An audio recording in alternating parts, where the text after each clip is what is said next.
Sir, பணம் நமக்கு வாழ்க்கையில இன்றியமையாத ஒரு பொருள். அது உங்களுக்கும் தெரியும், எனக்கு தெரியும். பணத்தை பத்தி சொன்னோட முதல்ல எல்லாரும் சொல்றது என்னன்னா, செலவை குறை.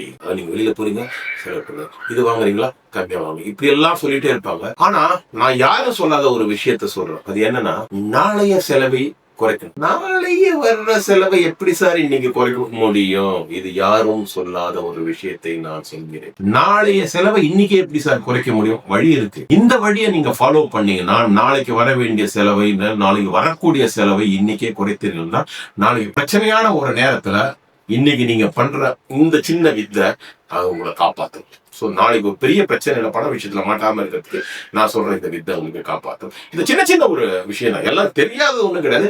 ஆனா இதை யாரும் ஃபாலோ பண்றது கிடையாது. இதுக்கு அந்த அளவுக்கு ஒரு இம்பார்ட்டன்ஸ் கொடுக்காம இது அப்புறம் பாத்துக்கலாம் போஸ்ட்போன் பண்ணிட்டே போகணும். பண்ணாதீங்க. நான் சொல்றேன், இந்த விஷயத்த நீங்க பண்ணுங்க. இது நாளை பிரச்சனையிலிருந்து காப்பாத்துன்றது மட்டும் கிடையாது, அந்த பணம் அப்படியே உங்களிடம் தங்கக்கூடிய ஒரு சூழலை உருவாக்கும். ரொம்ப முக்கியம் தானே.